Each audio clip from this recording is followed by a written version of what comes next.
आप जानते हैं कि इसराइल को लेकर अब अमेरिकी देश हो या पश्चिमी देश वो परेशान हो उठे हैं।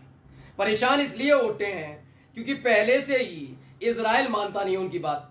ऊपर से वो कोई ना कोई ऐसा कांड या ऐसा कारनामा कर देता है, उसके बाद ईरान से लेकर तमाम देश उसके खिलाफ खड़े हो जाते हैं। और जैसे ही खिलाफ खड़े होते हैं तो पश्चिमी देशों से हाथ पैर जोड़कर मदद की गुहार लगाता है। एक बार फिर से इसराइल ने वही किया है, लेकिन इन सब के बीच एक ऐसी धमाकेदार खबर निकलकर सामने आई है दोस्तों, जिसने इसराइल नहीं बल्कि अमेरिकी और पश्चिमी देशों को परेशानी में डाल दिया है। अभी तक खबर थी कि रूस उसकी मदद करेगा, यानी इसराइल की मदद करेगा, लेकिन चार दोस्तों ने खुल्लम खुल्ला ईरान की मदद करने का ऐलान कर दिया है। खबर सिर्फ इतनी भर नहीं है, बल्कि 5 मोर्चे तैयार है। 4 दोस्त वाले नहीं, सिर्फ 5 मोर्चे पहले से अब तैयार खड़े हो गए हैं। अब हम मोर्चों के बारे में आपको दिखाने जा रहा हूं कि इसराइल इस बार कैसे घिर गया है। नमस्कार, मैं हूं प्रज्वल गौतम और आप देख रहे हैं टाइम्स एक्सप्रेस।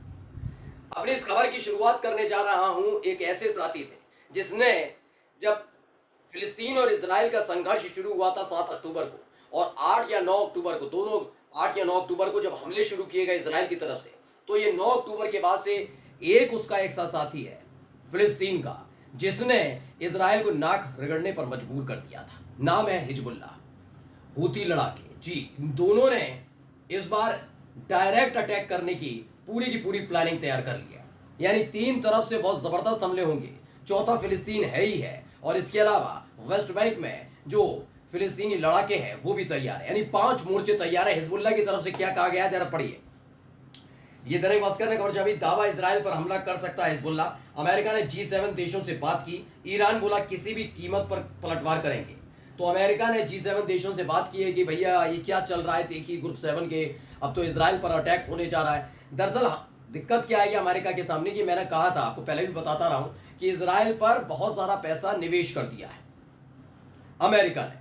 तो अमेरिका किसी भी कीमत पर ये नहीं चाहता कि हालात ये पैदा हो जाएं कि इजराइल का पूरा नाम निशान मिट जाए नक्शे से। ये हो जाएगा तो उसका जो पैसा इन्वेस्ट किया हुआ है संघर्ष में, वो को पैसा कौन ला कर देगा। तो जब इजराइल हमला करता है तो अमेरिका ताली बजाता है, और जैसे ही इजराइल पर अटैक होता है वैसे ही तमाम देशों के साथ बैठकें शुरू कर देता है। तो हिजबुल्लाह अटैक करने जा रहा है, और इसी को लेकर डरा और सहमा हुआ अमेरिका भी, क्योंकि ये हिजबुल्लाह ही है जिसने इराक और जिसने सीरिया में, इराक और सीरिया में जिस तरह के हालात थे अमेरिका के सामने बनाए, वो हिजबुल्लाह की देन थी। वहां के जो लड़ाके संगठन ISIS ये है ही हैं, लेकिन हिजबुल्लाह ने जीना आराम करके रख दिया था अमेरिका का। इसलिए अमेरिका चाहता है कि अगर युद्ध हो तो सीधे सीधे हो, लेकिन हिजबुल्लाह अटैक ना करे, क्योंकि हिजबुल्लाह लड़ाके जब अटैक करते हैं तो अमेरिका को खासा नुकसान होता है, पहले भी हो चुका है। ये खबर तो निकल कर आई कि हिजबुल्लाह अटैक कर रहा है। अब देखिए, TV9 ने खबर छापी है, उसे पढ़कर बता देता हूं।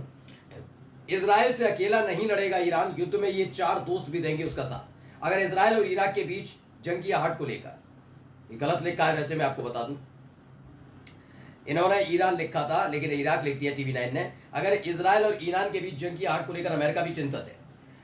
अमेरिका को चिंता है कि इस बार ईरानी हमले के साथ हिजबुल्लाह, लेबनानी मिलिशिया और अन्य तेहरान प्रॉक्सी के हमले भी हो सकते हैं।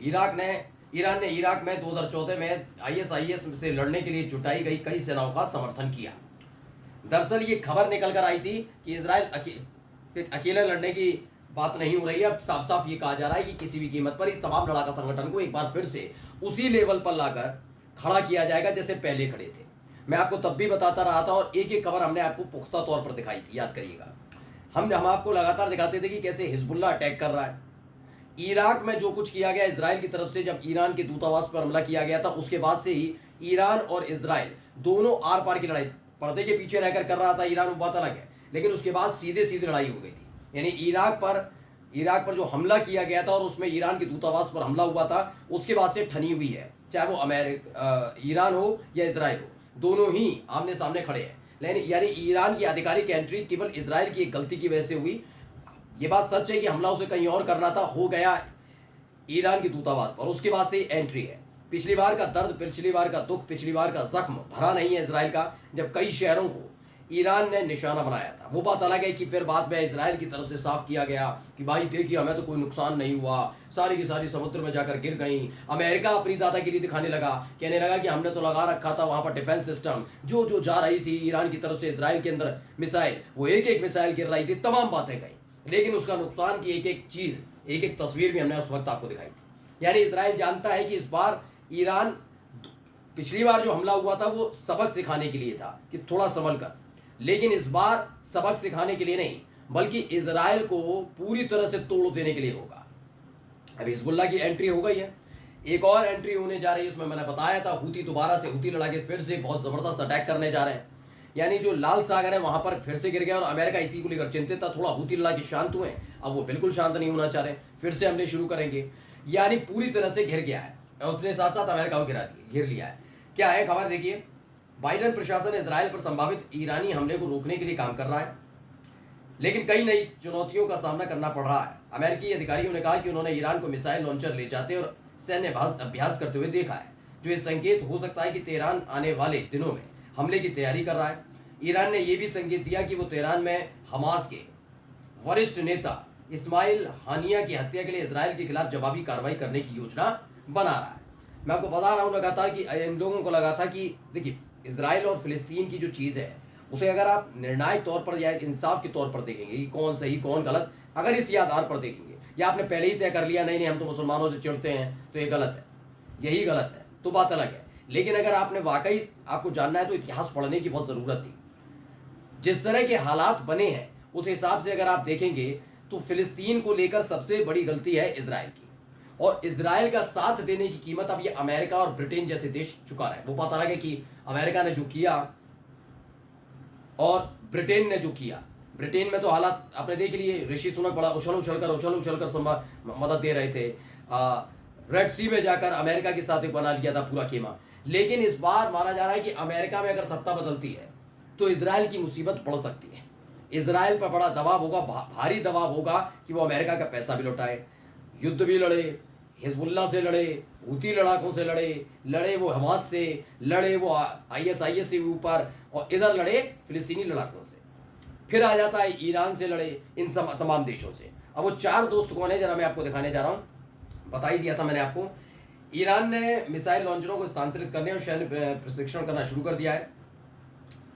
बाइडेन प्रशासन के अधिकारियों को चिंता है कि इस बार ईरानी हमले के साथ हिजबुल्ला, लेबनानी मिलिशिया और अन्य तरह के हम प्रॉक्सी के हमले भी हो सकते हैं। इसके साथ ये भी खबर सामने आ रही है कि इजराइल पर हमले के लिए ईरान प्रॉक्सी आर्मी का यूज़ कर सकता है। ईरान उनके दशकों से हथियार देता आया उन्हें, जो किसी भी हमले में भूमिका निभा सकती है। कुल मिलाकर ईरान की तरफ से पूरी तैयारी कर ली गई है, बस हमले का इंतजार है। और यकीन मानिए जैसा पहले हमला होगा, आप अपना चैनल खोल कर देखिएगा, सबसे पहले हम खबर ना केवल लाएंगे बल्कि वो तस्वीर भी आपके सामने लेकर आएंगे जो इजराइल को थर्रा कर रख देगा, और इजराइल के साथ साथ वो अमेरिका से लेकर पश्चिमी देशों को भी हिला कर रख देगा। क्योंकि इस पूरे खेल में अकेला इजराइल दोषी नहीं है, अमेरिका भी अपराधी है और पश्चिमी देश भी। नमस्कार।